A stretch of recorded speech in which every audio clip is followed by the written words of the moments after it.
반갑습니다. 안녕하세요. 네, 주님 안에서 평안하셨습니까?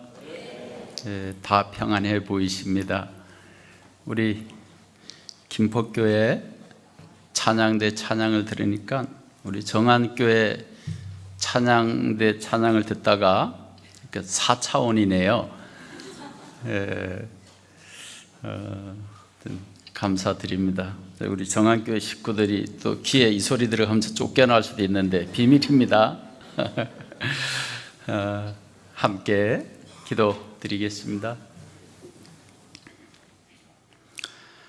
거룩하시고 자비로우신 아버지 하나님, 이 세상 험난한 인생의 삶을 살아가던 저희들, 썩어지고 없어질 곳에 소망을 두고 온갖 상처와 또 괴로움과 걱정과 근심 속에 살아가던 저희들을 사랑하셔서 주님의 그 거룩한 보혈로 우리의 모든 죄를 사하여 주시고 또 하나님의 그 크신 사랑을 깨닫게 해주셔서 감사를 드립니다.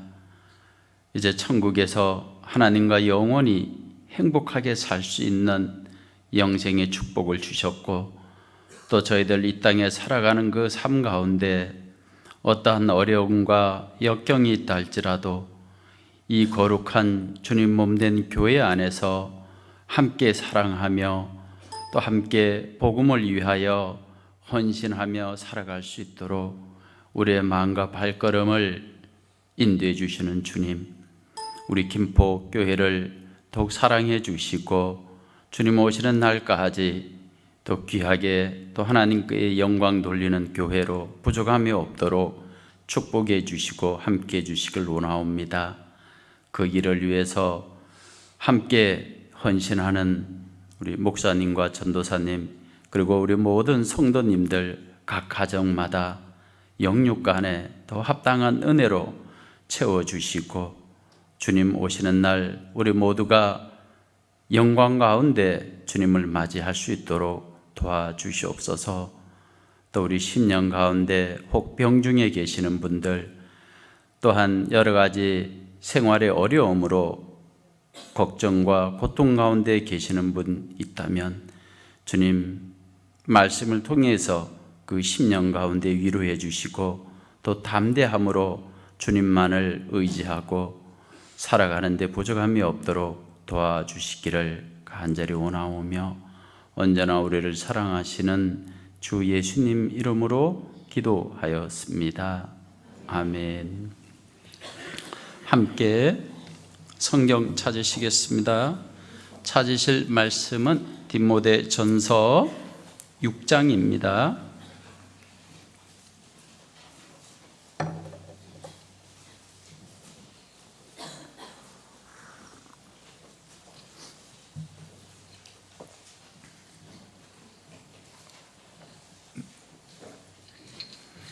디모데전서 6장 11절과 12절 말씀을 함께 읽으시겠습니다.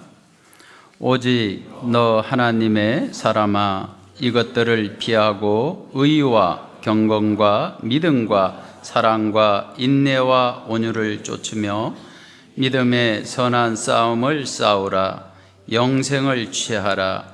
이를 위하여 내가 부르심을 입었고 많은 증인 앞에서 선한 증거를 증거하였도다. 네.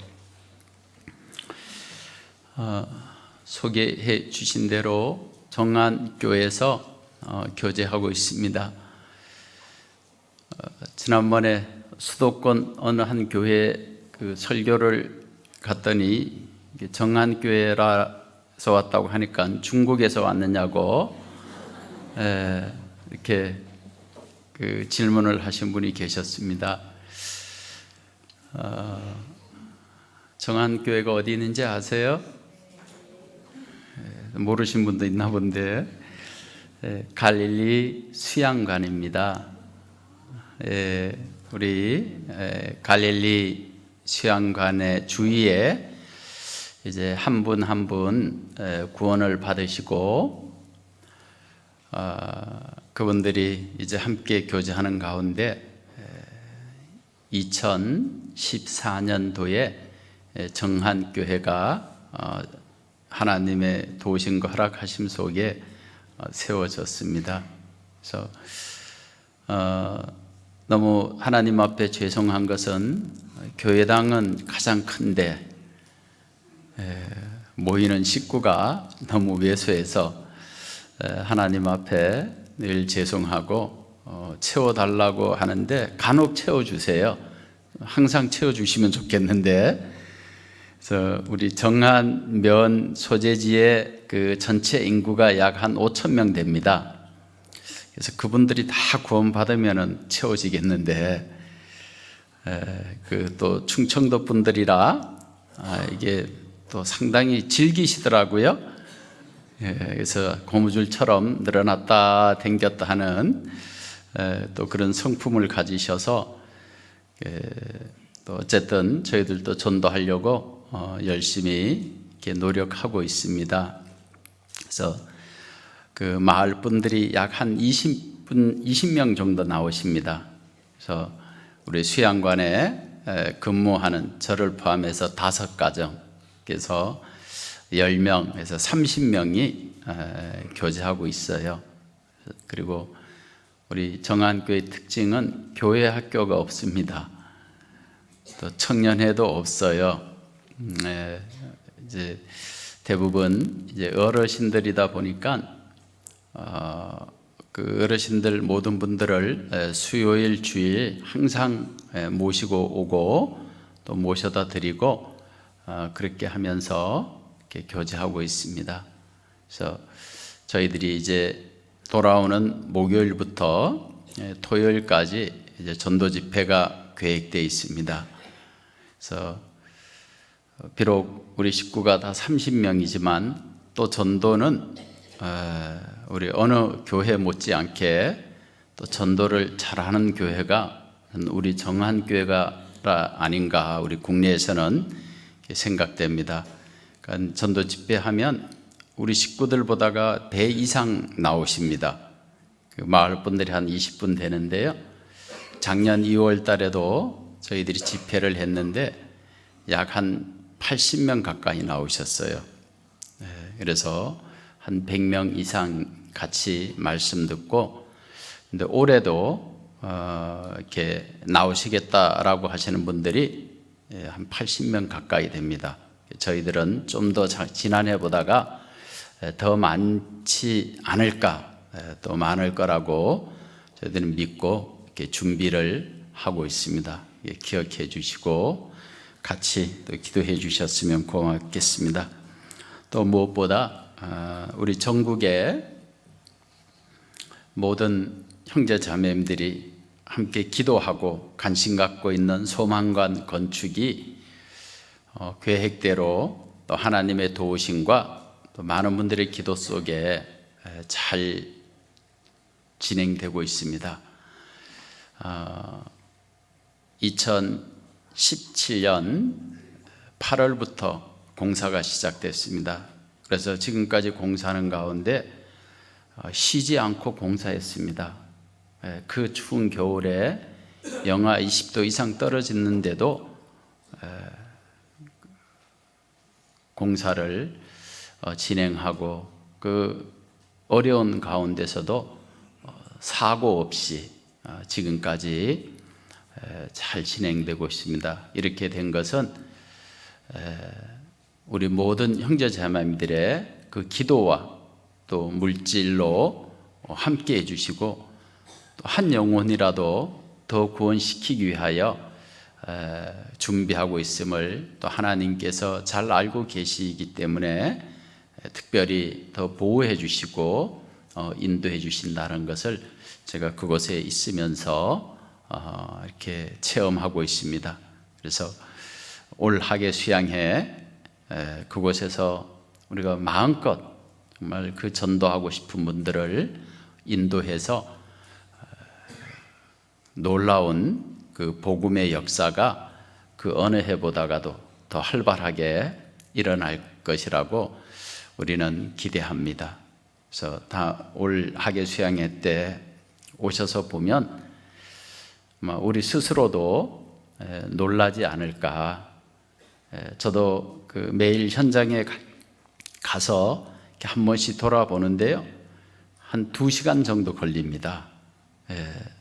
층층마다 하나하나 살펴보고, 그래서 저도 이렇게 생각해요. 여기 지어놓고 우리 성도님들도 정말 들어오면 어디가 어딘지 잘 처음에는 분간을 못 하실 수도 있겠구나. 그만큼 크다는 거죠.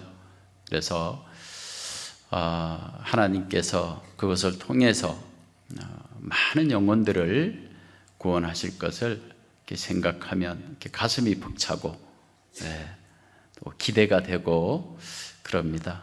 그래서 우리 수양관을 더욱 사랑해 주시고 또 관심 가져 주시기를 바랍니다. 오늘 우리가 함께 하나님 말씀을 좀 마음에 담고자 하는 내용을 함께 읽었습니다. 디모데전서 6장 11절로 12절 내용을 읽었는데요, 첫 절에 보면 이렇게 나옵니다. 오직 너 하나님의 사람아 라고 부르고 있습니다. 성경에 보면 하나님의 사람으로 일컬어진 불렀던 사람들이 많지 않습니다. 신명기 33장에 보면 모세를 일컬어서 하나님의 사람아 이렇게 말씀하셨고요, 또 다윗을 하나님의 사람아라고 불렀습니다. 역대하 8장 14절에 보면, 그리고 사무엘 선지자를 하나님의 사람아 이렇게 불렀고요, 또 엘리사를 너 하나님의 사람아 이렇게 불렀고, 이제 신약에 오면 디모데에게 너 하나님의 사람아 이렇게 부릅니다. 그래서 이 하나님의 사람아라고 부르는 그 음성을, 하나님의 음성을 곰곰이 우리가 묵상하고 감상하면 그 마음속에 이 하나님의 그 사람이라고 부르는 그 음성 속에는 너무나 인자하고 정말 그 하나님의 사랑하시는 음성이라는 것을 우리가 알 수 있습니다. 근데 이 시대를 살아가는 우리에게도 이 특별한 디모데에게만 하나님의 사람아라고 부른 게 아니라 구원받은 우리 모든 각 개개인을 하나님께서는 자녀라고도 부르시지만 또 신부라고도 부르시고 종이라고도 부르시지만 근본은 하나님의 사람들입니다. 누가 우리 각자 이름을 불러줄 때, 아니면 어떤 존칭을 불러줄 때 그 합당한 존칭을 불러주는 가운데 그 정말 그 애절한, 정말 간절한 어떤 정성이 담긴 그 음성을 들을 때 우리 마음은 감동이 되고 왠지 용기가 솟아나고 힘이 되고 위로가 되고 행복해지는 것을 간혹 느끼잖아요. 아내가 남편을 불러줄 때 어떻습니까? 우리 남편들은 흐뭇하잖아요. 행복하잖아요. 나를 저렇게 관심 갖고 불러주는 내 옆에 아내가 있다는 것에 대해서 얼마나 행복합니까? 이것은 아마 대부분 우리 구원받은 성도들만이 느끼는 또 체험하는 그런 아름다운 음성이라고 생각합니다. 근데 세상 분들은 그러지 않다라고 하잖아요. 사람들이 변기에요, 5만 원짜리가 변기에 빠지면 어떻게 할까요? 그냥 손이 입수한다 그러죠? 근데 남편이 빠지면요, 변기 물 내려버린답니다.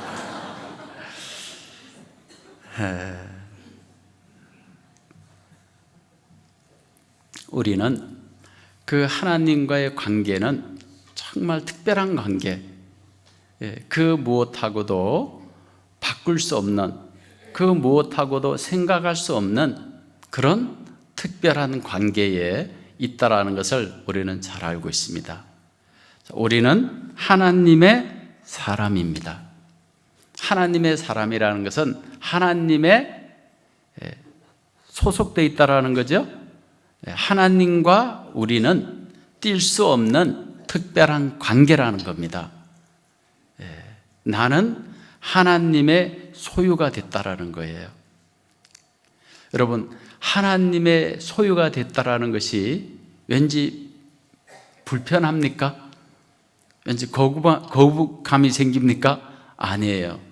하나님의 사랑을 깨달은 사람들, 정말 그 하나님의 은혜를 특별히 체험한 사람들은 거부감이 생기는 게 아니라 행복해지는 거예요. 자, 보십시오. 사람은 깊이 알면 알수록 실망하게 됩니다. 결혼해 보셨죠? 이 결혼 생활이 연애 시절 정도만 해줘도 좋겠는데 그 연애 시절의 그 모습은 서서히 없어지고 말 그대로 변기에 빠지면 건져줘야 되는데 물 내리고 싶은 그런 사이로 변하는 거예요. 그래서 구원받은 우리 형제 자매들도 더 깊이 가까이 교제하고 또 여러 가지 일을 오래 지속하다 보면 실망할 수 있는 부분들도 보일 수 있는 거예요. 근데 반대로요, 하나님을 깊이 알면 알수록 내가 행복해진다는 거 잘 아시죠? 하나님은 깊이 알면 알수록 내 마음에 행복이 점점 커지고요, 내 마음에 하나님을 사랑하는 그 마음이 점점 커지는 겁니다. 간혹 이런 분들을 만납니다. 저는 확실히 구원받았습니다. 구원에 대한 확실한 믿음은 있어요. 그런데 저에게는 하나님을 사랑하는 마음은 잘 모르겠어요. 이거는 뭐가 문제가 있는 거예요. 그럴 수는 없는 거예요. 왜냐하면 구원이라는 게 뭐죠? 우리가 믿는 게 뭡니까? 사랑을 알고 믿었노니, 다시 말하면 사랑을 하지 않았다면, 하나님의 사랑이 없었다면 죄 사함은 없는 거예요. 십자가에 그 고난은 없는 겁니다. 근데 사람들이 죄 사함 받은 거는 믿는데 하나님이 자기를 사랑하는 사랑은 잘 모르겠다는 겁니다. 뭔가 모순이 된 거죠. 요한도, 그 사도 요한도 자기의 그 온갖 고통과 어려움 속에 주님을 위해서 모진 고난들을 다 극복한 사람 중에 한 명입니다. 요한일서 4장에 보면 그 요한이 뭐라고 얘기한가 하면, 우리가 먼저 하나님을 사랑한 것이 아니요 하나님이 나를 사랑하는 사랑을 내가 알고 믿었노니, 이렇게 되어 있습니다. 사랑 없이는 구원이라는 것은 이루어질 수 없는 거예요. 그 하나님이 뭐라고 부릅니까? 하나님의 사람아, 하나님의 사람아.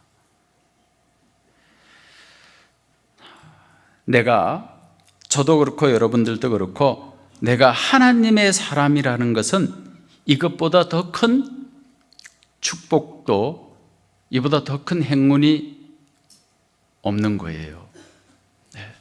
그래서 이 세상에서 제일 행복한 사람이 누굽니까? 하나님의 사람, 즉 구원받은 사람인 거예요. 그런데 어떠세요? 여러분, 신앙생활 하면서 내 스스로가 이 세상에서 내가 제일 행복한 사람이다 라고 늘 이 마음속에 또 내 삶 가운데, 내 생각 가운데, 내 가치관 속에 역사하고 계셔요?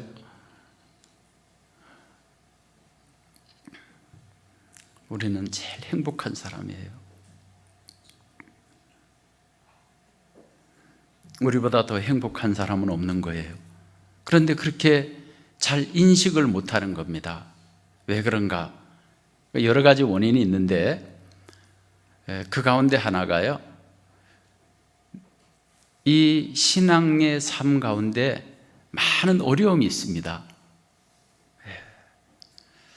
여러분, 구원받고 신앙인으로서 살아가는 그 삶이 꽃길인가요?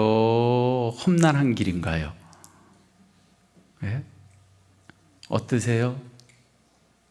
뭐 요즘 세상은 꽃길 그러는데 꽃길이 아니에요. 험난한 길입니다. 정말 험난한 길이에요. 우리 한번, 여기는 본문이니까요, 접어놓으시고 시편 90편을 한번 보시겠습니다.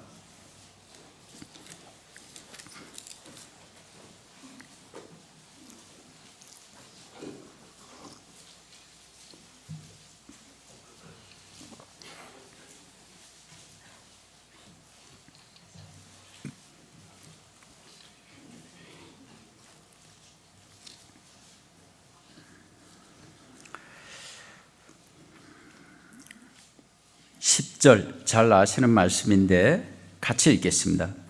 우리의 연수가 70이요 강건하면 80이라도 그 연수의 자랑은 수고와 슬픔뿐이요 신속히 가니 우리가 날아가나이다. 우리가 전도 집회 때 간혹 사용하는 말씀인데요, 이건 모세의 기도입니다. 잘 아시는 대로 모세는 하나님의 사람, 정말 그 구약의 대표적인 선지자였지 않습니까? 그 선지자가 자기의 걸어왔던 그 주님과 동행하면서 살았던 그 삶을 사실은 요약한 겁니다. 우리의 연수가 70이요 강건하면 80이라도 그 연수의 자랑은 두 가지예요. 수고와 슬픔입니다. 주님과 동행하는 그 삶이 평탄한 길이 아니에요. 많은 어려움이 있는 거예요.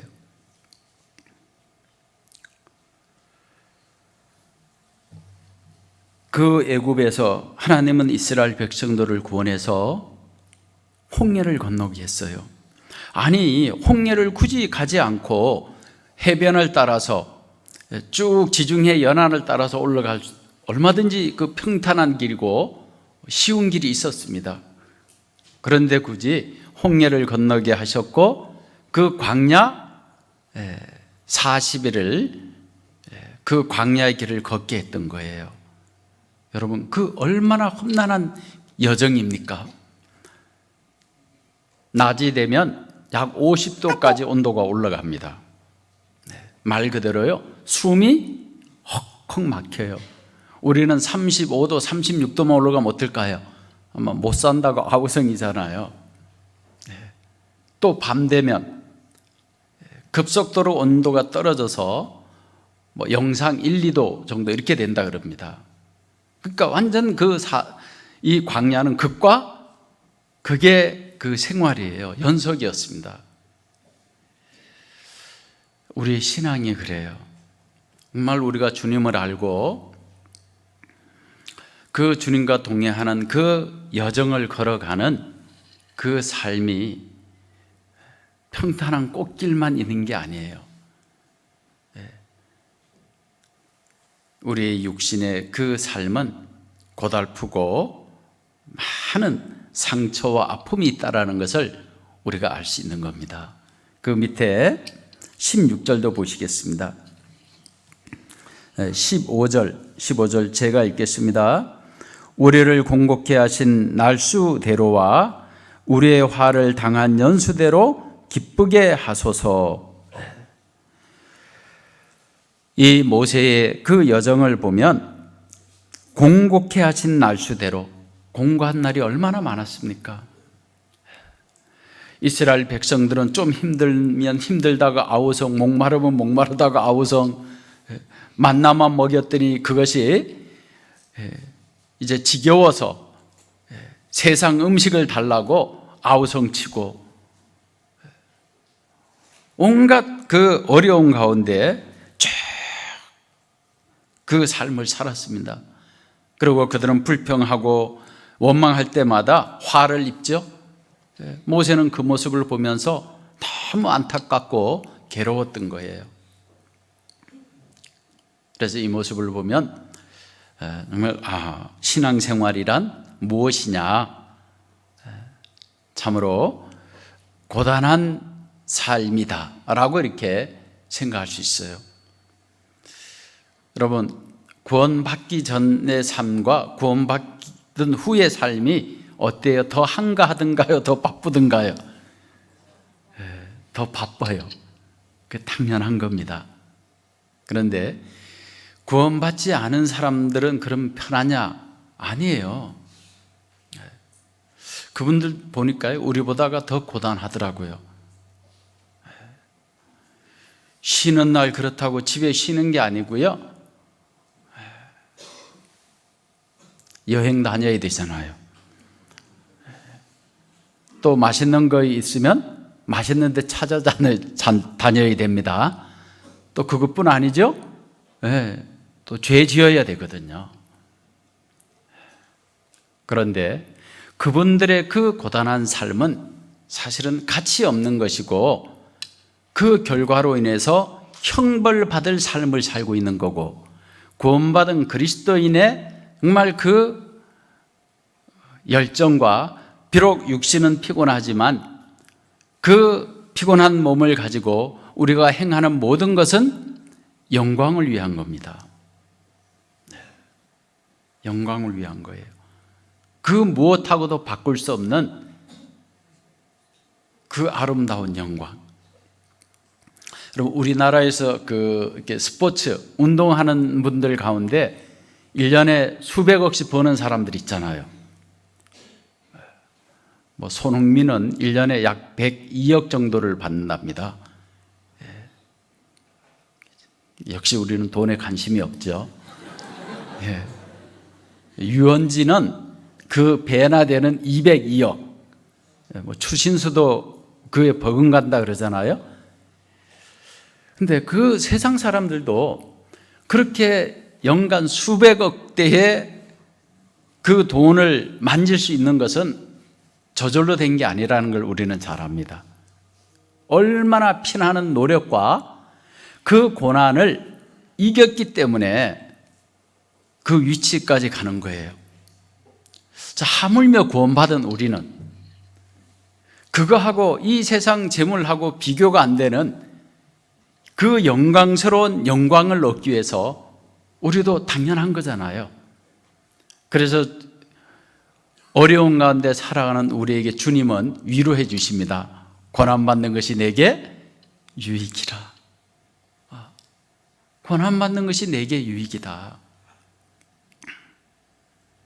그런데 그것을 싫은 거예요. 피하고 싶은 거예요.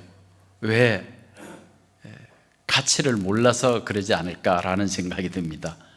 그 가치가 얼마나 위대하고 큰지를 우리가 알 필요가 있는 거예요. 자, 오늘 다시 본문 말씀으로 돌아가 보시겠습니다.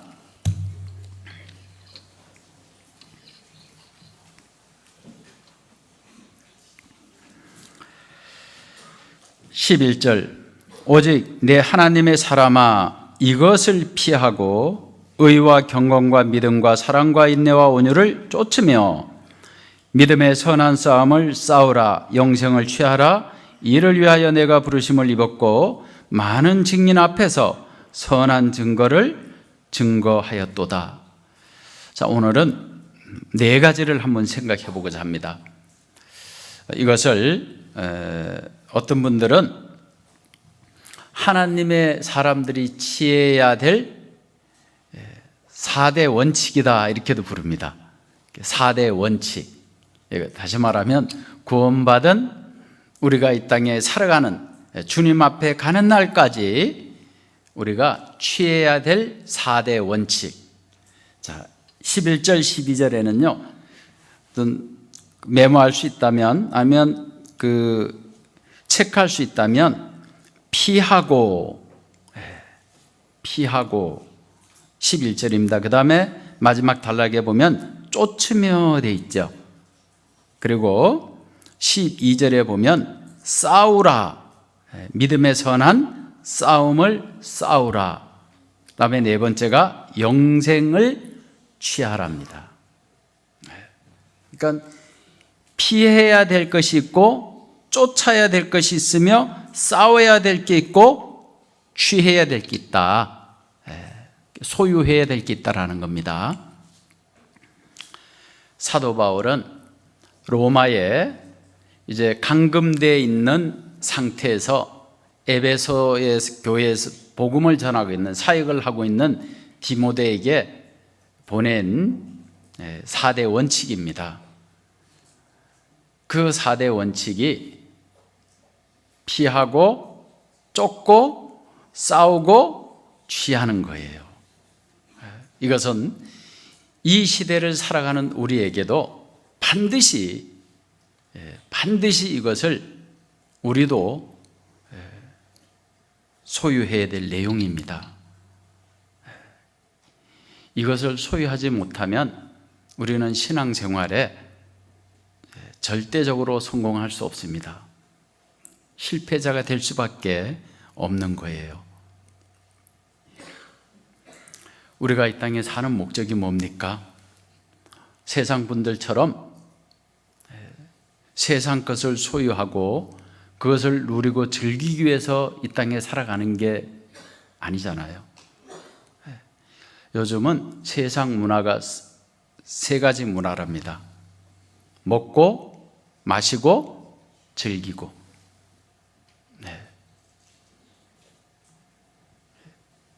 먹고 마시고 즐기는 문화입니다. 아니 한번 보세요. TV 매스컴을 봐요. 연예대상을 받았는데 먹방하는 사람들이 연예대상을 받았어요.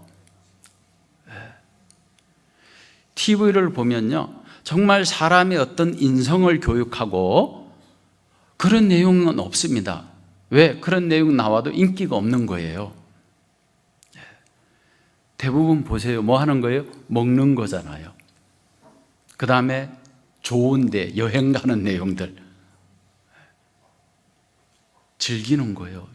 쉬는 거예요. 먹자 놀자 즐기자입니다. 그런데 우리 구원받은 그리스도인들도 우리 자신들도 모르게 이 3가지 문화가 세상 생활 가운데 자기를 조금씩 잠식하고 있는 거예요. 근데 못 느끼는 겁니다. 그것이 나를 잠식하고 있는데, 내가 그 속에 지금 빠져들어가고 있는데 못 느껴요. 그래서 간혹 그러잖아요. 우리 교회는 왜 이렇게 봉사도 많냐. 성경을 자세히 한번 보세요. 성경은 어떻게 되어 있는가? 성경은 무엇을 우리에게 일깨워주고 있는지. 어떻게 보면 이 말씀이 이 시대를 살아가는 우리에게 반드시 우리가 취해야 될 것이 아닌가, 저는 이렇게 생각합니다.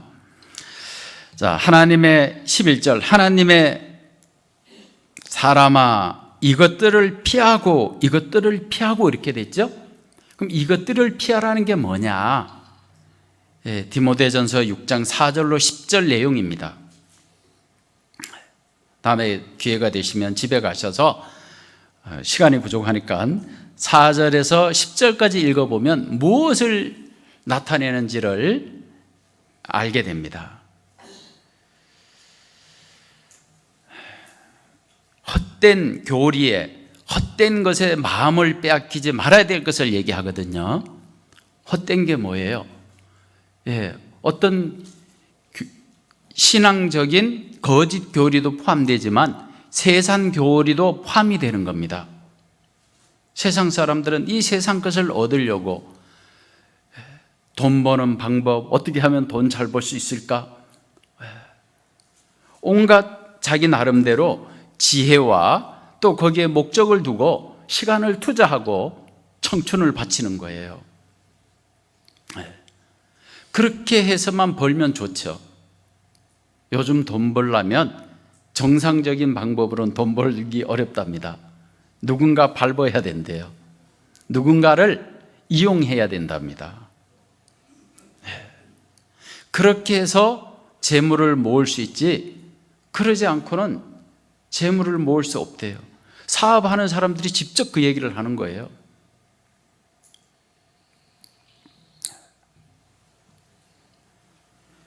그리고 구원받은 사람들이 피해야 될 게 뭡니까? 그 바로 앞절에 9절, 10절, 9절 쭉 얘기하고 있는 겁니다.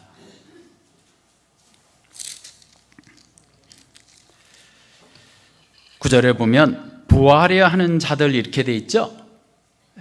여기 부활해야 하는 자들이라는 것은 뭘 의미하면 자기 분수 이상 것을 얻으려고 하는 걸 얘기하는 겁니다. 수학으로 말하면 분수라 그러잖아요. 자기 분수를 알아야 되는데 그 자기 분수에 맞지 않게 많은 것을 얻고자, 그걸 얻기 위해서 불법을, 그리스도인들의 불법은 뭡니까? 그리스도인들의 불법은 하나님께서 하지 말라고 하는 것, 하나님께서 원하지 않는 길을 가는 것이 불법인 거예요. 하나님은 우리에게 분명히 말씀하셨잖아요. 우리의 갈 길을 밝히 보이시고 우리가 가야 될 길을 하나님은 성경에 기록해 주셨고 그 길을 가도록, 왜? 그 길이 영광의 길이고 그 길이 아름다운 길이고 그 길이 가치 있는 길이기 때문에 그런 거예요. 수양관에 이제 간 지가 9년째인데요. 거기가 있으면서 살면서 우리는 산속이다 보니까 멧돼지들이 엄청나게 많이 출몰합니다.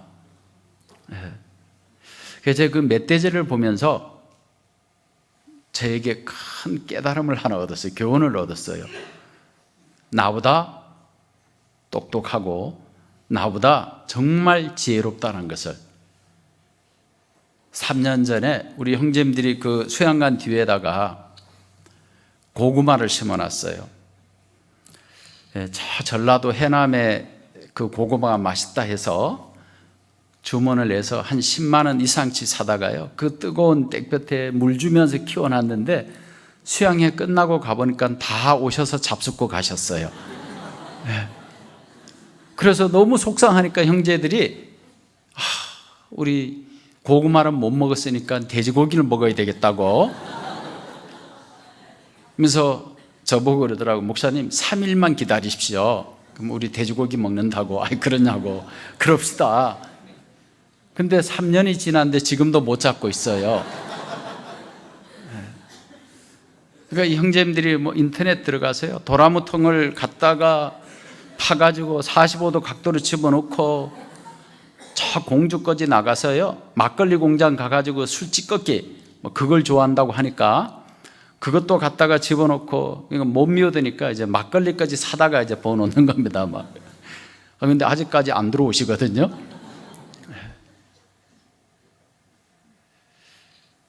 그러니까 그것도 안 되니까 이제 누가 알려줬어요. 돼지가 다니는 데다가 땅을 한 2m 깊이 파고 그 위에다가 다 위장해놓고 낙엽 싹 덮어놓으면 더벅더벅 오다가 탁 빠진대요. 그래서 그것까지 해놨는데 안 들어와서 올해 매웠어요. 작년에.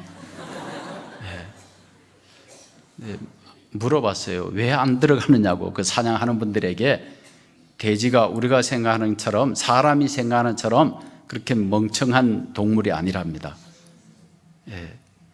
조금만 주위 환경이 바뀌고 뭔가 위험하다라는 게 감지되면 그 주위를 오지 않습니다. 네. 들어오지를 않아요. 아무리 먹을 걸 갖다 놓고 유혹을 해도 오지 않습니다. 그 모습을 보면서 하나님 앞에 제 모습이 너무 부끄러운 거예요. 우리는 어떻습니까? 하나님이 가지 말으라 그러잖아요. 네. 그런데도 가는 거예요. 하나님은 돈을 사랑함이 일만하게 뿌리가 되고 부활해 하는 자들도 시험과 올무에 빠진다고 돼 있잖아요. 시험과 올무에 빠질 뿐만 아니라 뭐 한다고 되십니까? 멸망할 수 있다고 돼 있는 거예요. 여기 멸망이 뭡니까? 지옥 간다는 얘기가 아니에요. 그리스도인으로서 참으로 비참한 그 위치까지 떨어진다는 겁니다. 뭐 하지 않으면요? 피하지 않으면. 무엇을요? 재물에, 돈에. 오해하지 마세요. 돈 벌지 말라는 얘기가 아닙니다. 돈 벌어야 돼요, 열심히. 그러나 그 돈이 내 신앙생활을 지켜주고 내 행복을 책임져 주는 그 마음을 가져서는 안 된다는 겁니다.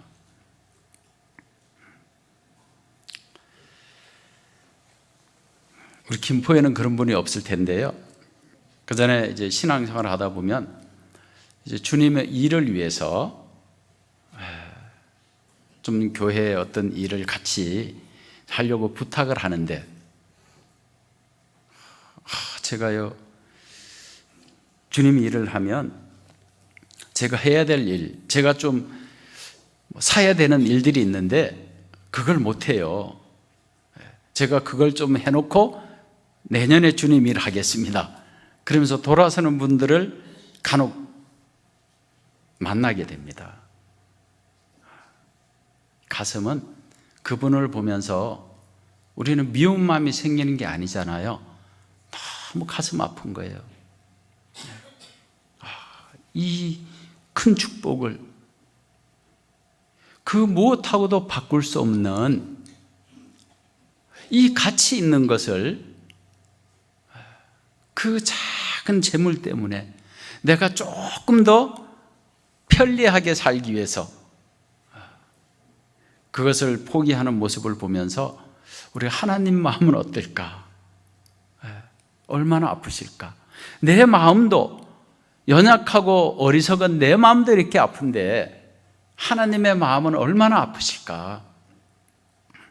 라는 것을 우리가 생각해 보게 됩니다.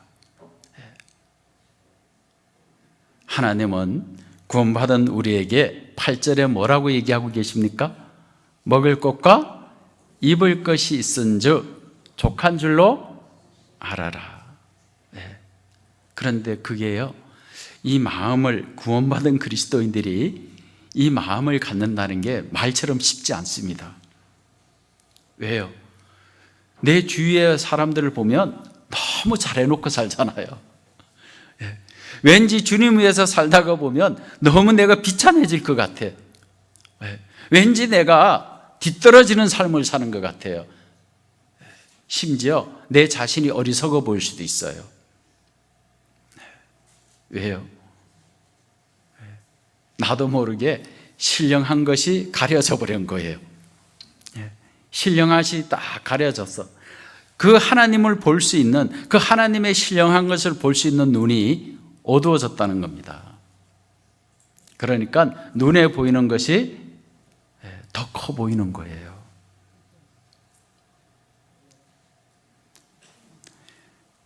사도 바울은 그걸 알기 때문에 디모데에게 말씀하셨고 이 시대를 살아온 우리에게도 말씀하고 계시는 겁니다. 피해라. 피하라.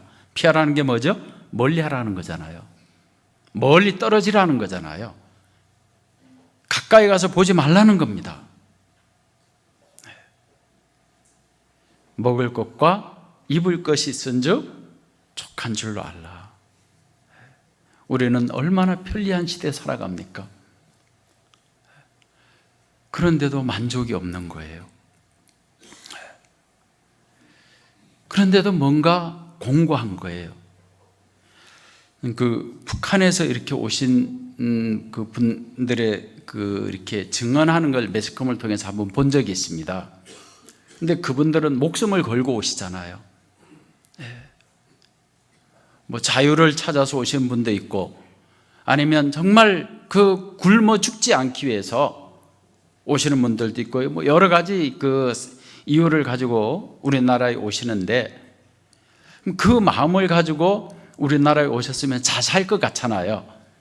근데 몇 년 살아보면 이제 만족이 없는 겁니다. 만족이 없는 거예요. 그러니까 때로는 악한 생각을 해요.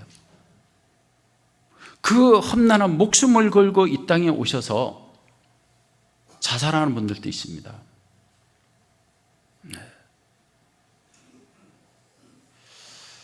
그 모습을 들으면서 우리의 마음이 저럴 수 있다. 우리가 어떻게 구원받았습니까? 하나님은 우리를 구원하기 위해서 어떠한 대가를 지불했습니까? 또 우리는 그 하나님을 만나던 그날 우리 마음은 얼마나 행복했느냐고요.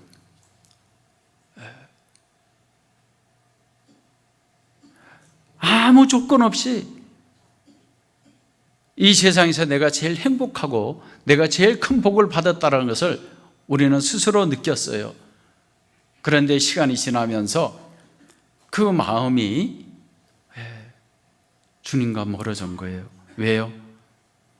세상과 너무 가까이 접해버린 거예요.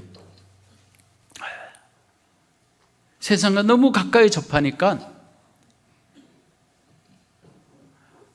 그 주님이 주시는 그 아름다운 것이 멀어진 거예요. 그래서 이것들을 피해야 되는 거예요. 그러잖아요. 아니, 내가 먹을 거 있고 입을 거 있으면 만족하고 감사해야 되는데, 더 잘 사는 분들을 보고 나도 그렇게 살려고 흉내내면 가장 귀한 것을 놓친다는 겁니다. 왜? 주님이 우리에게 본을 보여주셨잖아요. 그 하늘 영광의 보좌를 뒤로 하시고 이 낮고 천한 이 땅에 오셔서 모든 멸시와 천대와 그 고통의 길을 걸어가셨던 거예요. 그래서 하나님은 우리에게 너 하나님의 사람아, 나를 본받아라. 나를 본받아라. 왜요?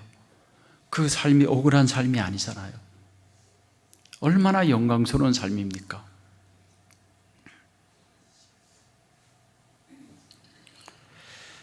자, 그 다음에 두 번째, 우리가 쫓아야 될 것이 있습니다. 이 쫓아야 된다는 뜻은 뭐죠? 놓치면 안 된다는 겁니다. 포기하면 안 된다는 거예요. 끝까지 가야 된다는 겁니다. 자, 우리가 쫓아야 될 것이 여기에 보면 6가지로 나옵니다. 뭐죠? 의와 경건과 믿음과 사랑과 인내와 온유. 6가지예요. 이건 구원받은 그리스도인이 정말 가장 먼저 우리 그 인격 가운데 형성해야 될 것들입니다. 이것은 놓치면 안 돼요. 놓으면 안 돼요. 첫 번째, 의입니다. 의. 우리는 죄인이었어요. 우리는 영원히 멸망할 수밖에 없는, 그 영원한 저주를 받을 수밖에 없는 신분이었고 운명이었던 거예요. 여러분, 지옥에 가서 내가 산다는 거 한번 생각해 본 적 있으십니까? 우리는 수없이 많은 지옥, 수없이 많은 천국, 천국이 좋아. 말은 그렇게 하는데 정말 우리 각자 이 양심 가운데서, 마음 가운데서 그 깨달아 본 적이 있느냐 이겁니다.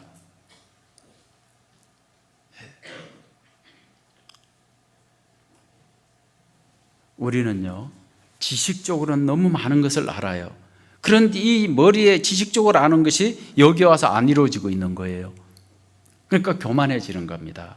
지식은 교만케 하는 것이며, 우리는 세상 살아가는 데 있어서도 여러분 신앙생활 하면서 좀 봉사하고 그러면서도 힘들다고 때로는 이 나도 모르게 마음에서 불평 아닌 불평, 불만 아닌 불만이 나오잖아요. 저는 2000년 10월 20일경에 저는 지옥에 대해서 조금이나마요 느껴본 사람입니다.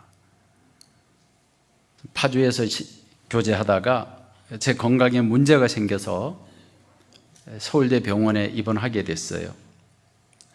그 병원에서 이제 어려울 수 있습니다. 가족들을 다 좀 이렇게 불러서 좀 정리를 할 수 있으면 하시면 좋겠습니다. 그래서 쓰러졌습니다. 의식도 잃게 되고, 그리고 이제 얼마 후에 이제 다시 살아났어요. 근데 살아났는데 그때부터 나를 살리겠다고 의사들이 마취도 진통제도 놓지 않은 상태에서 살을 찢고, 온갖 튜브를 이 위 속으로 집어넣고 움직이지도 못하게 발도 세워서 묶어놓고 팔도 묶어놓고 3일 동안을 한숨도 못 잤어요. 저는 자고 싶어요. 잠이 안 와요. 고통 때문에. 선생님, 교수님, 간호사님, 저 진통제 좀 주십시오. 저 수면제 좀 주십시오. 안 된대요. 왜 안 되죠? 당신 못 깨어난다는 겁니다. 저는 그 3일 동안 있으면서 감사가 됐어요. 뭐가 감사됐을까요? 우리는 이 세상의 그 잠깐의 고통도 너무 고통스러운데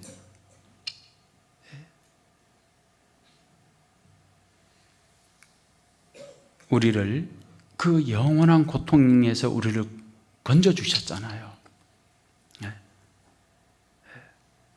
그 영원한 고통.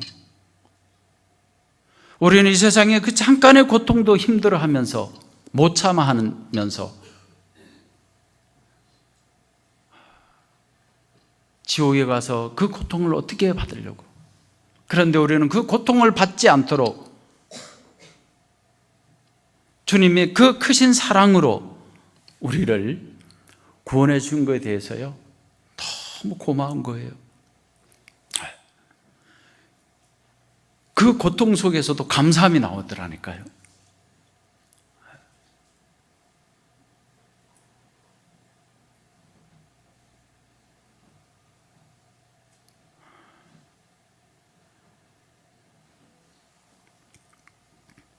그런 운명을 하나님은 우리를 뭘로요? 의인으로 만들어 주셨다는 거예요. 의로운 자로 만들어 주셨다는 거예요. 이것을 기억해서 지우지 말으라는 겁니다. 이것을 마음에 항상 담아두라는 겁니다. 그런데 우리는 자꾸 기억해서 지워져 버려요. 생활에 어려움이 있고 이런저런 사정 때문에 내 기억에서 사라지는 겁니다. 하나님은 쫓으라고 돼 있어요. 그 나 같은 죄인을, 그 악한 나를, 정말 미련하고 어리석은 나를 의인으로 삼아 주셨을 뿐만 아니라 천국의 모든 영광을 우리에게 유업으로 주기 위해서 준비해 놓고 계시지 않습니까? 학생들이요, 고3 열심히 공부해가지고 예를 들어서 뭐 서울대든 최우수상, 전국 최우수상으로 합격했다. 어떤 기분이죠? 안 느껴봐서 모르죠. 예. 아마 그때 기분은 이루 말할 수 없을 거예요. 또 그렇게 키운 부모의 마음도 너무 흐뭇할 겁니다. 그런데 여러분, 저와 여러분, 우리가 하나님께 받은 이것은요, 그거하고 비교가 안 됩니다. 우리는 생각해야 돼요. 하나님이 나를 의로운 자로, 하나님의 아들로, 하나님의 자녀로 삼아준 이것이 얼마나 영광스러운 것인지.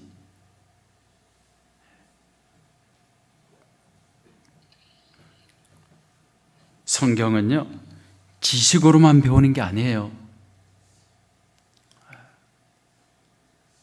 성경은 반드시 배웠다면 뭐가 있어야 됩니까? 깨달음이 있어야 되는 거예요. 그 깨달음이 뭐예요? 내 마음속에, 여러분, 성경을 읽으면서 뭔가 내 마음에 동요되고 정말 그 발견하게 되면 여러분 마음에 감동이 일어나는 거 아세요? 전율이 흐릅니다. 전율이 흐른다는 표현해야 될까요? 뭔가 내 마음에 그 말할 수 없는 용기와 기쁨과 즐거움이 쫙 올라와요.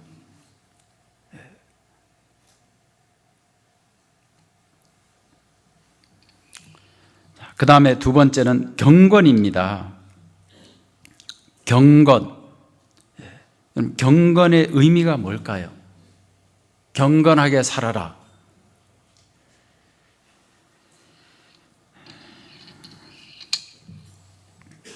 그 헬라 원어에 보니까요, 유세베스라 하는데 이게 무슨 뜻인가 하면 하나님에게 온전히 내 자신을 헌신하다 이겁니다.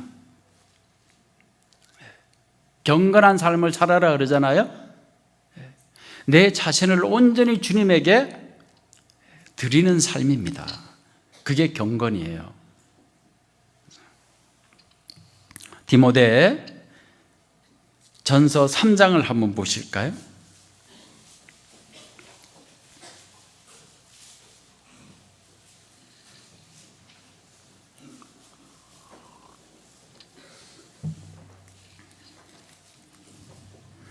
디모데전서 3장 16절입니다.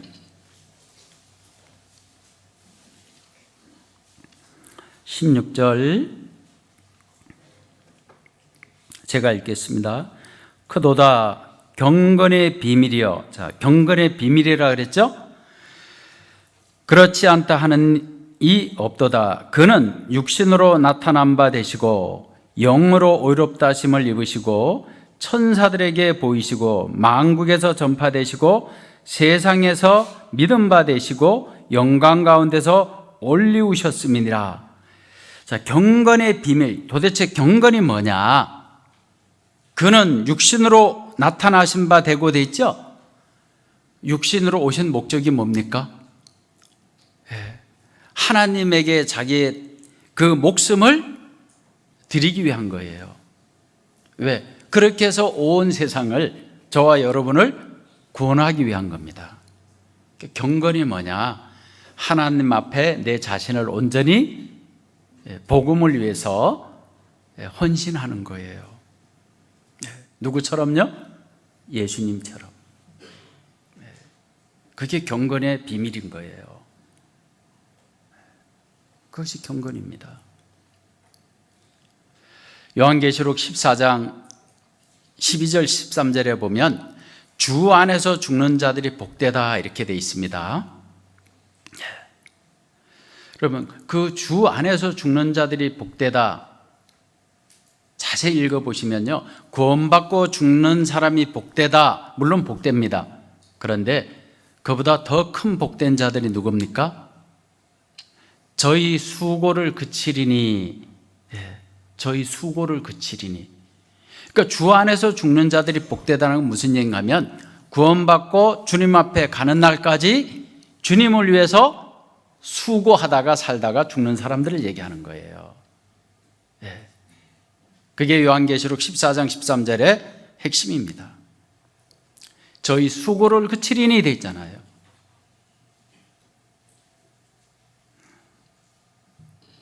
그게 경건이에요. 내가 구원받고 주님을 위해서 내 자신을 헌신하는 삶, 바치는 삶. 그 다음에 세 번째 쫓아야 될 것이 믿음입니다. 믿음. 이 믿음을 보면 우리가 두 종류로 나눌 수 있습니다. 영생을 얻기 위해서 무엇이 필요하죠? 믿음이죠. 하나님께서 나를 위해서 해주신 그 사실을 알고 믿을 때에 우리가 영생을 얻습니다. 그리고 또 하나의 믿음이 있습니다. 무슨 믿음입니까? 구원받은 이후에 하나님의 자녀로서 살아가는 삶 속에 반드시 믿음이 있어야 되는 거예요. 그래서 성경에 보면 의인은 믿음으로 살리라. 죄인이 믿음으로 구원을 받듯이 이제 구원받은 의인은 믿음으로 살리라. 그 믿음이 뭡니까?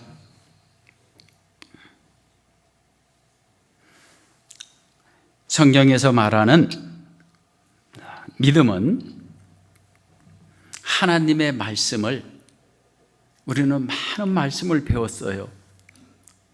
그러면 그 말씀을 믿고 우리는 순종하는 거예요.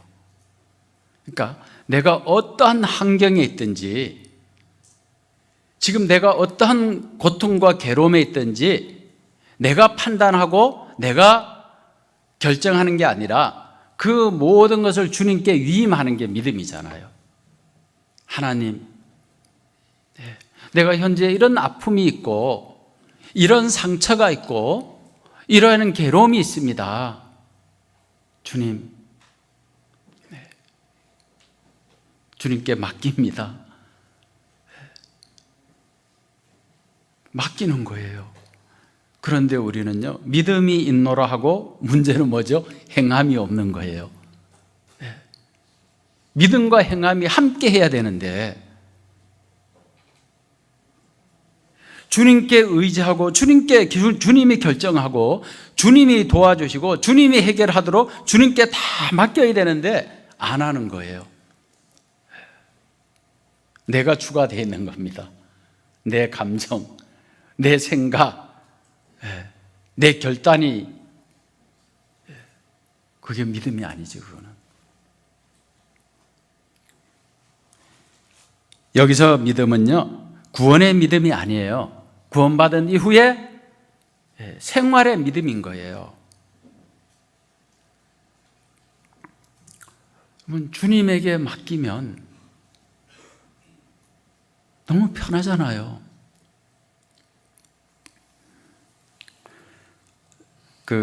수양안에 어떤 일을 하면서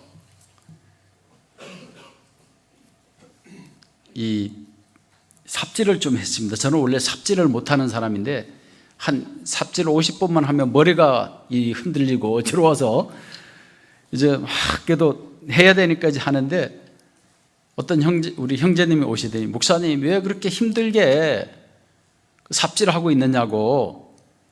그럼 어떻게 하면 돼요? 그 제가 해결해 주겠다고. 그러면서 형제님도 힘드실 텐데, 좀 있다 보니까요, 장비를 가져오더니 장비 한 바가지 딱 푸니까 제가 하루 종일 한 것보다 더 많이 해결하더라고요. 저는 내가 힘드니까 믿고 맡겼어요. 형제님에게 한 번에 해결해 줘요. 저는 그 모습을 보면서 믿음이라는 게 이런 게 아닐까. 맡기는 거, 믿고 맡기는 거. 믿고 맡기세요. 누구에게요? 하나님에게요. 하나님에게 너무 편해요. 너무 편해요. 잠시 후 시간이 지나면 해결이 되는 거예요. 사복음서에 보면 예수님이 이런 말씀하시죠. 내가 올 때에 믿음을 보겠느냐. 내가 올 때에 믿음을 보겠느냐. 이게 무슨 얘기입니까? 정말 믿음으로 사는 사람이 많지 않다라는 한탄이잖아요. 진짜 믿음이 없으면요, 스트레스 받습니다. 온갖 걱정이요, 막 머리를 아프게 해요. 그걸 골치 아프다 그러잖아요. 수양관에 있으면서 이제 도로 문제, 도로도 이제 확장해야지, 또 그 건축하는 문제, 왜냐하면 점점 구원을 시키려고 많은 분들이 오는데 협소하잖아요. 그래서 계획을 세우고 같이 기도하는 가운데 이제 허가를 내서 이 허가는 반드시 받아야 되겠는데 걱정이 너무 앞서는 거예요. 아니, 도로도 이렇게 협소한데, 그리고 이 산속에다가 이렇게 큰 건물을 어떻게 짓지? 이 수많은 장비들이 왔다 갔다 하면 동네 사람들이 길 막고 누워버리면 이거 골치 아플 텐데, 이런 거 생각하니까요, 너무 이제 이거 안 되겠는데 과연 될까? 그런데요, 믿음으로 맡겼어요. 주님에게. 주님, 전도 많이 해야 되지 않습니까? 지금 많은 분들은 구원시키려고 합니다. 하나님, 알아서 도와주세요. 그 기도를 하고 맡겼어요. 그때부터 걱정, 근심이 없어지고 이제 하나님을 시험하는 거예요. 진짜 하나님 해주실까? 그런데 놀라운 일이 벌어진 거예요. 그 산속에 완전 어려운 환경 가운데서 허가가 떨어졌던 거예요. 그게 제 기도만 아니잖아요. 많은 우리 형제 자매님들이 같이 기도한 거예요. 그 허가를 최종적으로 사인해 준 그 허가 과장이 저보고 그래요. 목사님, 저 이해가 안 됩니다. 왜요? 아니, 이 수양관이 이래 허가가 나왔다는 게 이해가 안 된다는 거예요. 그 공주시에 다른 정말 좋은 여건에 있는 여러 가지 어떤 그 문제들도 허가가 안 나오는 거예요. 심의 통과하면 환경영향평가에서 문제 생겨버리고, 환경영향평가에서 오케이 했는데 심의에서 문제가 생겨버리고, 그런데 우리 수양관은요, 일사천리로 탁 된 거예요.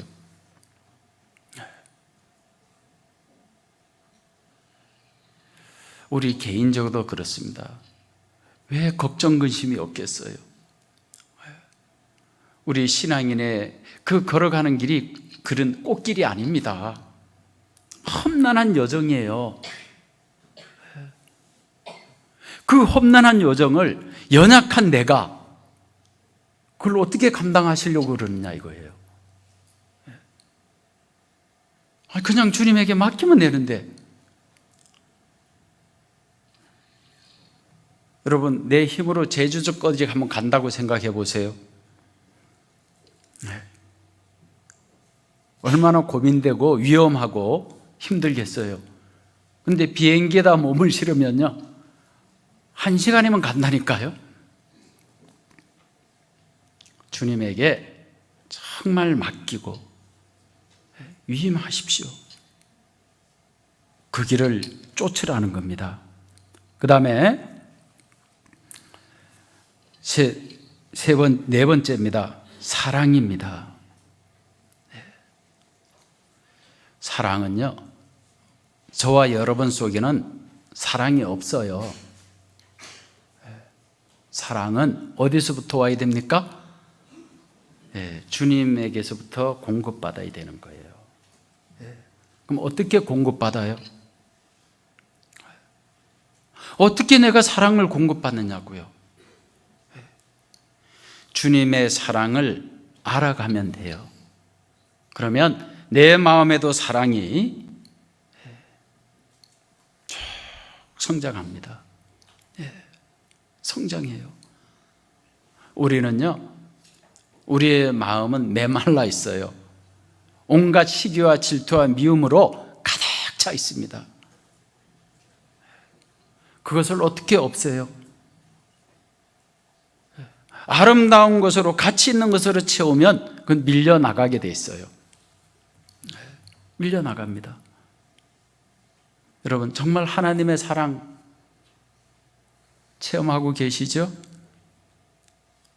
저는 구원받고 성경 읽는 가운데 마태복음 26장을 읽으면서 여러 가지를 생각한 거예요. 마태복음 26장 한번 보십시다.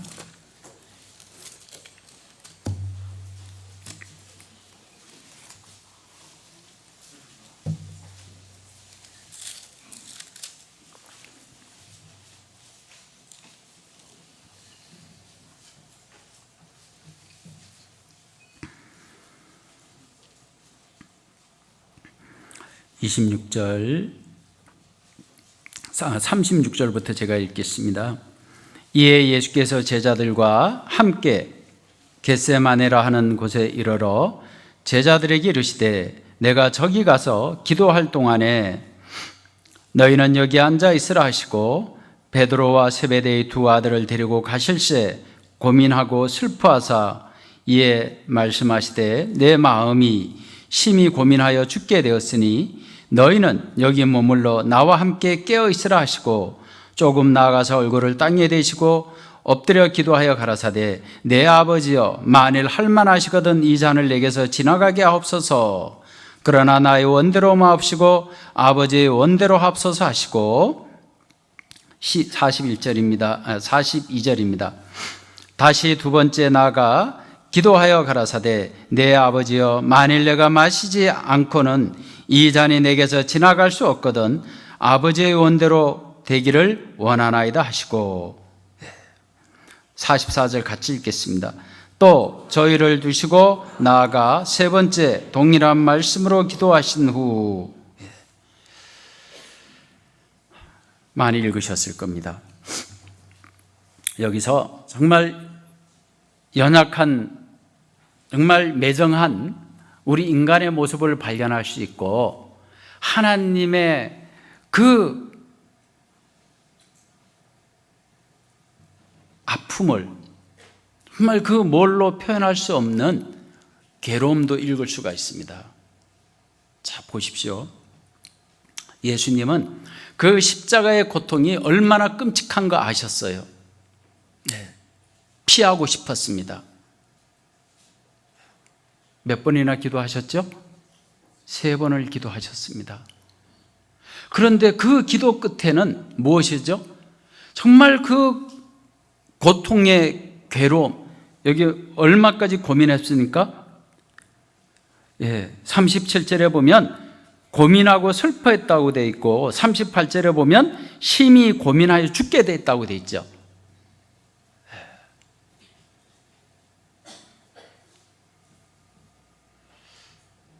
그 기도하시면서 주님은 하나님에게 맡겼습니다. 주님, 아버지여, 내 생각은 이렇습니다. 정말 이것을 지고 싶지 않습니다. 피할 수만 있다면 차라리 옮겨주십시오. 그러나 마지막이 뭡니까? 그러나 내 뜻대로 마옵시고 아버지의 뜻대로 하옵소서. 우리도 이런 기도가 필요할 겁니다. 정말 때로는 피하고 싶고 정말 너무 감당하기 어려워서 주님 앞에 기도하잖아요. 예수님처럼 내 생각은 이렇습니다. 지금 내 마음은 이렇게 고통스럽습니다. 그러나 이것이 주님의 뜻이라면 내가 이 길을 가야 하는 것이 주님의 뜻이라면 나의 원대로 마옵시고 아버지의 원대로 하옵소서. 자, 이 기도를 들었습니다. 하나님의 마음을 한번 생각해 볼까요? 잘 이해가 안 되시죠? 그러면 가까이 내가 가장 사랑하는 내 자식을 한번 생각해 보시면 조금이나마 이해가 될 거예요. 여러분, 내 자식이 어떤 극한 어려움이 있어서 엄마에게, 아빠에게 울면서 어떤 애원하는 그것이 자식이 요구한다면 여러분 마음 어때요? 우리가 하물며 자식이 잘못해서요 매를 대려고 합니다. 제가 아이를 둘 키웠어요. 하나는 남자, 하나는 여자를 키웠는데 아들은 못 때려요. 왜 못 때리냐? 아들이라서 못 때린 게 아니라 때리려고 매대면 막 눈물을 이 콩알 만한 눈물을 뚝뚝 흘리면서 아빠 잘못했어요. 정말 잘못했어요. 애원하는 겁니다. 그러면 순간 미운 마음이 있다도 그 눈물 모습 보면 마음이 약해져요. 근데 제 딸아이는 아니었어요. 때리려면 때려 이런 식이었어요. 잘못했다고 해. 왜 그 얘기만 해도 내가 안 때리고 싶은데 안 하는 겁니다.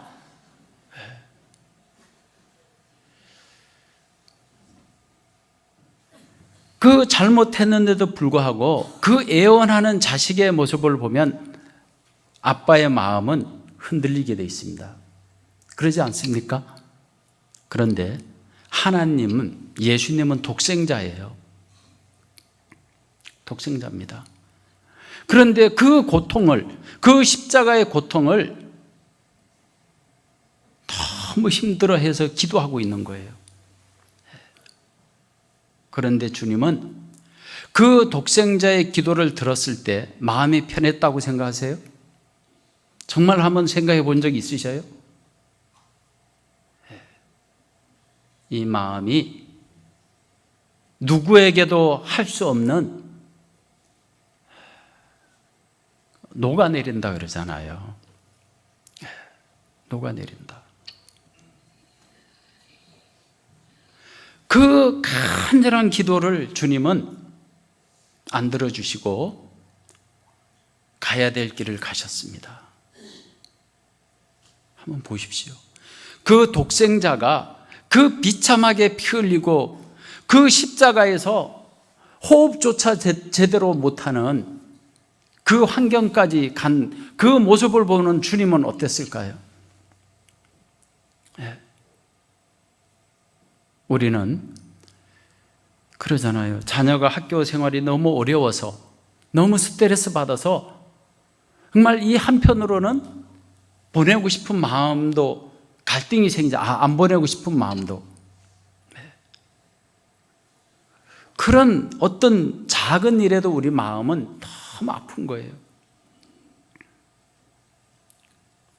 그렇게 해서 주님은 우리에게 무엇을 보여주셨습니까? 나는 너희를 이렇게 사랑했다. 나는 너희를 이렇게 사랑했다. 로마서 5장 8절에 보면 우리가 아직 죄인 되었을 때에 그리스도께서 우리를 위하여 그 십자가에 피 흘려 돌아가심으로 우리에게 대한 자기의 사랑을 뭐 했다고 되어 있습니까? 확증하셨느니라. 확증하셨느니라. 우리를 그렇게 사랑하셨어요.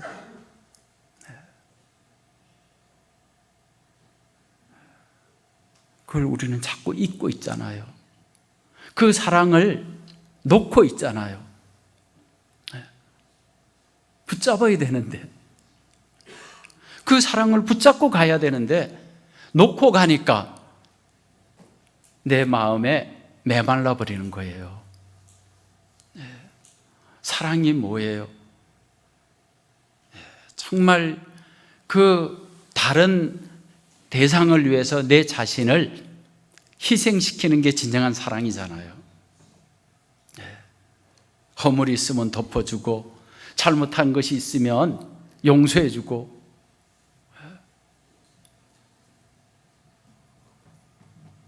그런데 우리는요, 나는 힘든 일을 하면 안 돼.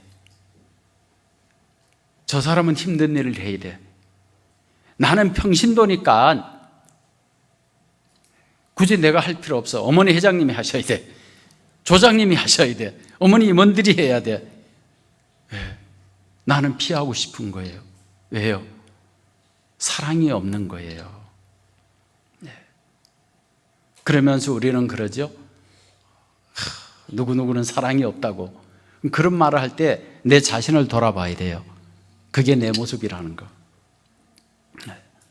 고린도전서 13장을 잘 묵상해 보십시오. 사랑이 뭔지. 정말 사랑이 있으면요, 허물이 안 보여요. 가려져요. 왜? 주님은 우리 허물 보셨어요? 아니에요. 사랑이라는 게 있기 때문에 다 가려졌어요.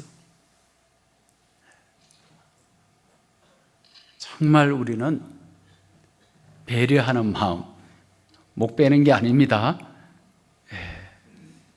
남을 나보다 더 낫게 여기며.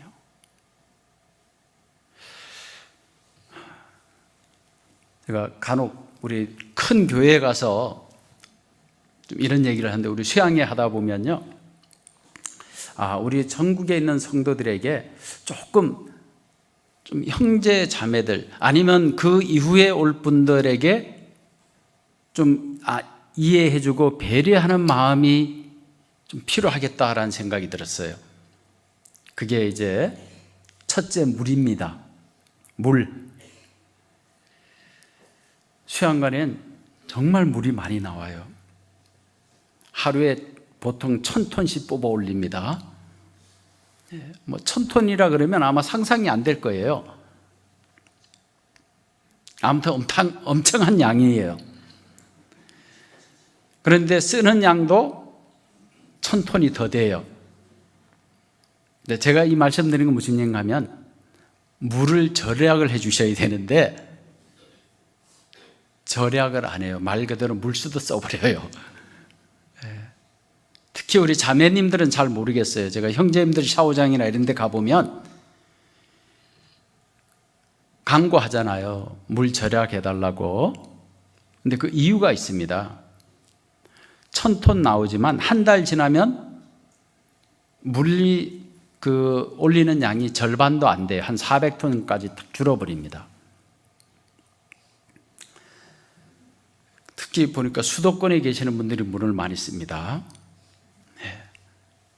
아름답게 또 깨끗하게 하시려고. 그런데 샤워를 하면 물 한 번 끼얹고 어떻게 해야 되죠? 채우고 그 다음에 비누칠을 해야 되는데, 열어놓은 상태에서 비누칠을 하는 거예요. 그래서 우리는 양질의 서비스도 한다고 온수까지, 그 더운 여름에 온수까지 해서 주면 이건 더 좋은 거예요.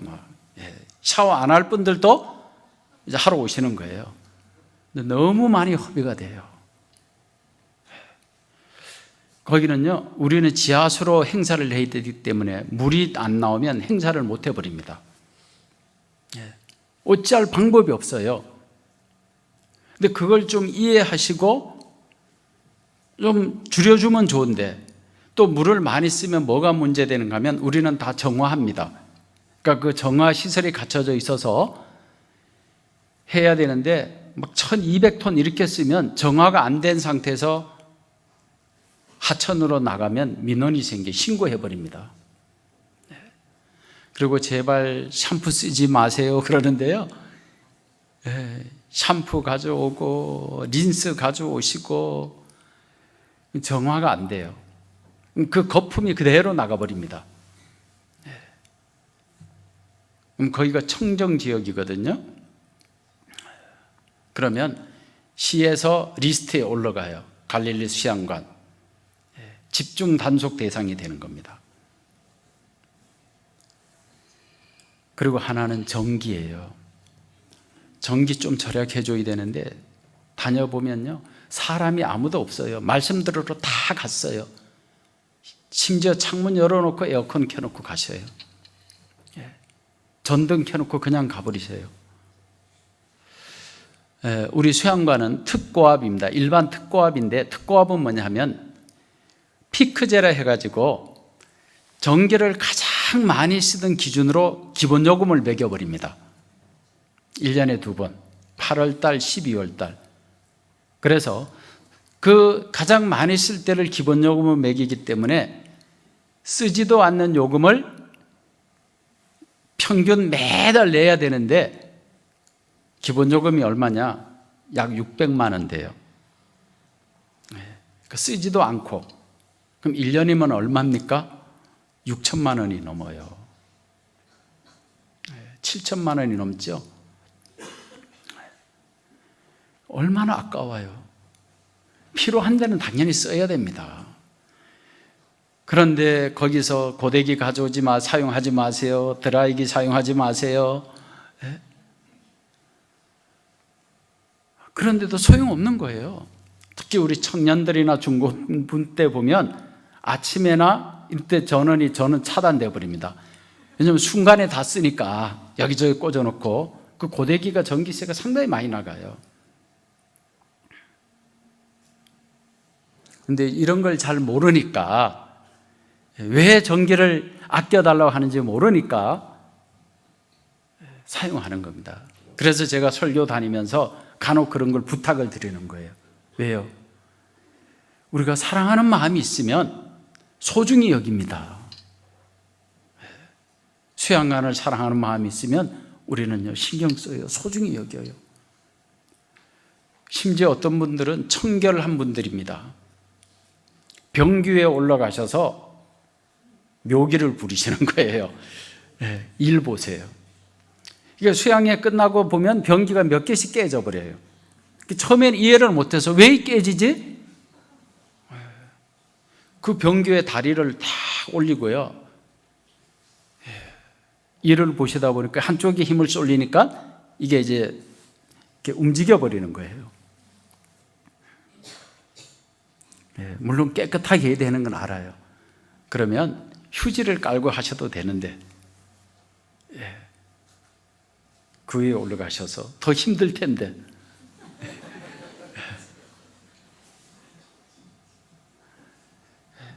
이 물과 전기, 올 이제 하계 수양회도요, 많은 분들이 오실 거예요. 그리고 엄청난 숙소를 지었기 때문에 물 소비량이 배로 더 들어갑니다.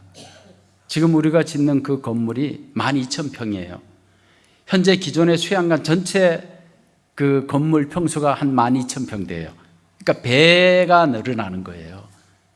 그러니까 어마어마하게 웅장합니다. 물 소비량이 많을 수밖에 없고 전기 소비량이 많을 수밖에 없어요. 도와주셔야 돼요. 또 하나는 도로 다니는 거예요. 30km잖아요. 그 도로를 넓힐 때 마을 분들하고 약속을 한 겁니다. 과속하지 않겠다고, 30km만 다니게 하겠다고. 그런데 뭐 계속 그 행사 때 되면 얼마나 빨리 다니는지 모릅니다. 저도 한 번씩 가서 보면 정말 아찔아찔해요. 오토바이 타고 가는데요, 이 승합차들이 빨리 다니까 바람이 일잖아요. 오토바이도 휘청합니다. 항의 들어오는 거예요. 야, 목사 너 그렇게 안 한다고 해놓고 해서 도로 넓히게 해줬더니. 그럼 저는 어떻게 해요? 본의 아니게, 아마 우리 교회가 아니고 아마 새로 오신 분들이 급해가지고 그러셨을 거니 조금 이해해 주세요. 뭐라 하는지 아세요? 교회 마크던데? 이분들이 이제 우리 교회 마크까지 알아요. 교회 이름 붙었던데? 근데 우리 형제 자매들이 더 그래요. 그 2km인데 빨라야 1분, 2분이거든요. 그게 너무 막 속상해 하는 거예요. 그리고 하나는 심야 운행입니다. 시골은 9시 되면 한밤중이에요. 새벽에 일어납니다. 날 새기 전에 일어나요. 그러니까 밤새도록 그 야간에 막 생생 달리고 사람이 잠을 못 자고 먼지 나고 한 달 동안 그걸 겪어야 되니까 얼마나 그분들은 제가 볼 때는 정말 양반이라고 저는 생각해요. 도시에서 그러면 아마 난리 날 겁니다. 데모하고. 그래서 그런 부분들도 정말 우리가 사랑으로서 배려해 줘야 된다는 거죠. 그분들을. 다시 본문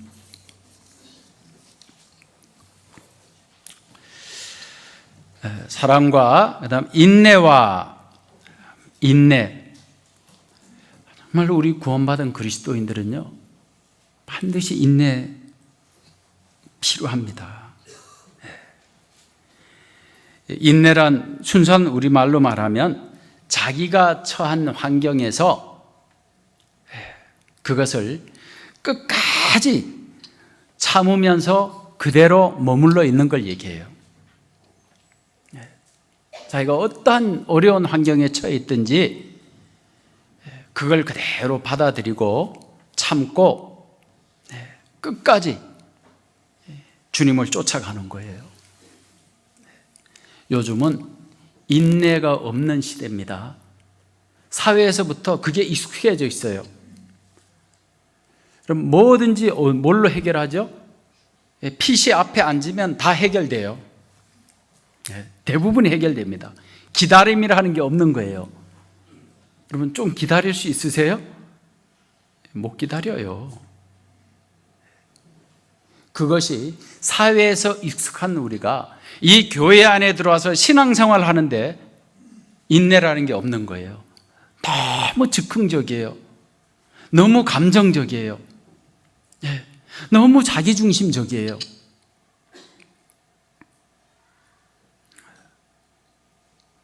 그러다 보니까 교회 안에서요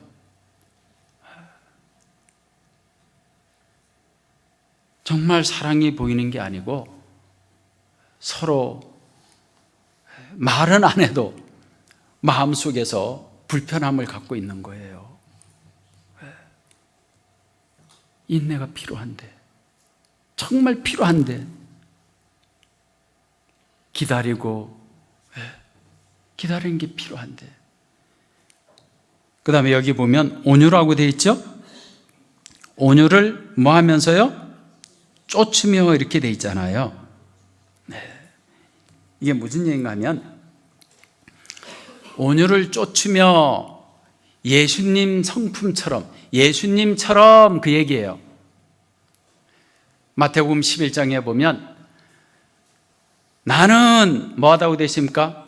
온유하다고 되어 있잖아요. 나는 온유하다. 그 온유가 뭐죠? 그 모진 모든 것을 다 받아들였어요. 당신을 대적하는 사람, 예수님을 돈으로 판 사람, 예수님 얼굴에 침을 뱉은 사람, 예수님 얼굴에 뺨을 때린 사람, 예수님을 향해 온갖 조롱하던 사람, 어떻게 대응하셨어요? 감정으로 대응한 게 아니잖아요. 그런 그들을 위해서 주님은 이해하셨고 그들을 용납하셨습니다. 그런데 우리 구원받은 그리스도인들이요, 이 온유가 있어야 되는데, 온유를 쫓아야 되는데 이걸 쫓지 못하고 있는 거예요.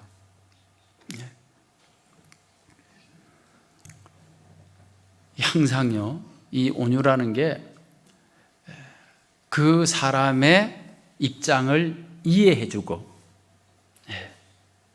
너그러이 용납하는 것을 얘기합니다.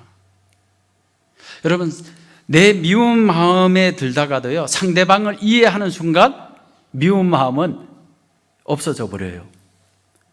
왜 우리가 미워하고 그러냐? 오해라는 것이 거긴 대부분 끼어 있을 겁니다.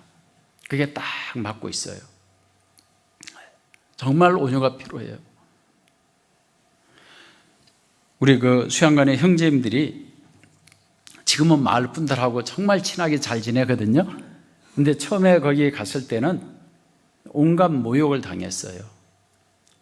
그래도 어떤 아는 분이 오늘 우리 건강탕 하니까 잡수러 오셔요. 그러니까 형제님들이 또 오라고 하니까 바쁜데도 불구하고 그 성의를 위해서 이제 갔습니다. 가서 앉아서 먹으려고 하는데 어떤 사람이 딱 이 얘기합니다. 야, 우리도 먹을 거 없는데 쟤들을 왜 불렀어? 예. 그 형제님들이 아이, 같이 먹어요. 혼자 먹으면 배탈 나요. 그러면서 앉아서 같이 다 먹고 잘 먹었습니다. 다음에 또 불러주세요 하고 돌아왔어요. 그 다음에 들리는 소문이 야, 쟤들 진짜 착해. 왜? 우리를 항상 색안경 끼고 봤거든요. 겪어보니까 너무 착한 거예요.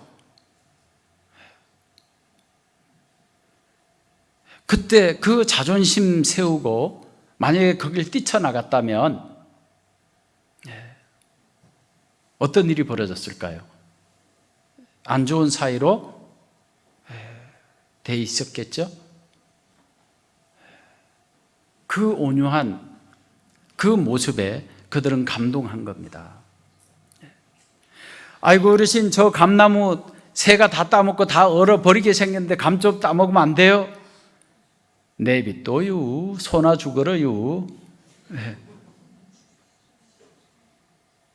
형제님 그랬대요. 언제 소 따주나 하고 봤더니 새가 다 따잡수시더래요. 근데 그런 분들이 지금은 먹을 거 있으면 가져가라 그러고 갖다 주고 전도집회 할 때마다 오셔요. 구원은 받았다고 하는데 아직 조금 부족한 것 같아요. 정말로 우리 구원받은 그리스도인들은 온유해야 됩니다. 이 온유를 쫓아야 됩니다. 세상에서도 마찬가지고요, 가정에서도 마찬가지고, 어디에서도요? 교회 안에서도, 특히 교회 안에서 이해하시려고 노력해 보세요. 오늘 저 조장님 이 원래인데도 왜 안 나오는지 모르겠어. 저래 갖고 어떻게 조언들 돌아보겠어. 불편해지기 시작합니다. 그런데 그런 분을 이해하려고 하면 불편해지는 게 아니고요, 사랑스러워져요. 아, 무슨 일이 있나 보다. 못 오시는 건 분명히 이유가 있거든. 우리는 눈앞에 펼쳐진 것만 보고 판단하는 거예요. 그래서는 안 되는 거예요. 분명히 무슨 이유가 있거든. 마음에 문제가 있던 아니면 어디에 뭐가, 그게 온유입니다. 이게 아이고 큰일 나네. 2개밖에 못했어요. 나머지 이제 싸우라 취하라는 다음에 기회 되시면 목사님에게 다시 들으면 좋으실 것 같아요. 이 싸우라는 건 믿음의 선한 싸움을 싸우라는 거거든요. 그럼 믿음의 선한 싸움이 뭐냐? 디모데후서 4장 7절에 보면 사도 바울이 그러죠. 내가 믿음의 선한 싸움을 싸우고 마치려 하면 이렇게 되어 있습니다. 믿음의 선한 싸움이 뭐예요? 복음을 위해서 내가 할 수 있는 모든 것을 하는 겁니다. 싸움은 이게요, 극렬한 거예요. 싸움은 무슨 문제죠? 승리하느냐 지느냐는 문제예요. 승리하느냐 지느냐.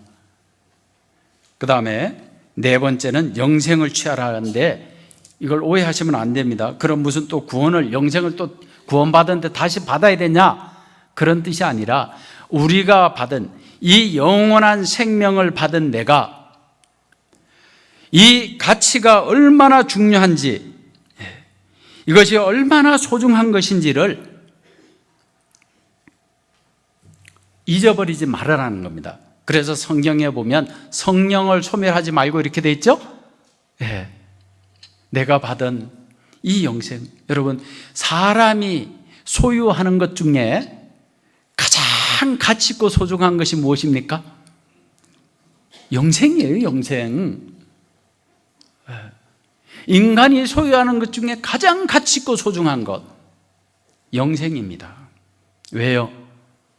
이 영생이 나를 영원히 행복하게 해주는 생명인 거예요. 생명. 그래서 좀 짧은 시간에 이렇게 말씀을 드렸는데요. 이 네 가지 정말 피하고 쫓으며 싸우고 취하는 겁니다. 이게 우리 신앙생활 4대 원칙. 이것을 우리가 잘 공부하고 묵상하고 그러면 우리 주님 앞에 서는 날 우리는 그 영광스러운 그 축복 속에 함께 할 수 있을 거라 생각합니다. 같이 기도하시겠습니다. 하나님,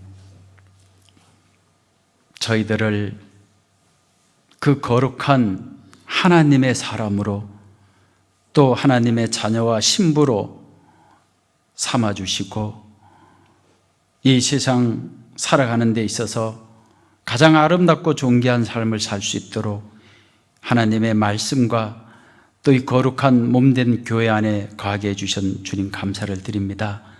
저희들이 이 땅에 살아가는 동안 또 우리가 함께 소유해야 될 오직 죄악을 피하고 정말 선한 것을 쫓으며 선한 싸움을 싸우며 가장 귀한 이 생명을 잊지 않고 주님 오시는 날까지 보존하며 살다가 주님 앞에 서기를 원하는 하나님, 우리 모든 식구들의 그 심령 가운데도 이 네 가지를 항상 마음에 새기고 이것을 이루며 살아갈 수 있도록 도와주시옵소서. 그리하여 우리 김포교회가 더욱 하나님의 사랑을 받으며 이 주위에 하나님을 알지 못하고 멸망을 향해 가는 많은 불쌍한 그 영혼들을 구원시키는 일에 귀하게 사용해 주시고 또 교회에서 기도하고 있는 모든 기도들 주님 일일이 들어주시고 역사해 주시옵소서. 또 각 개인적으로도 어려움 있는 분들, 또 병중에 있는 분들, 또 여러 가지 어려움으로 교제하지 못하는 그 심령들에게도 함께 해주셔서 이 아름다운 축복 몸된 교회 가운데 살아가는 데 부족함이 없도록 함께 해주시기를 간절히 원하오며 언제나 우리를 사랑하시는 주 예수님 이름으로 기도하였습니다. 아멘.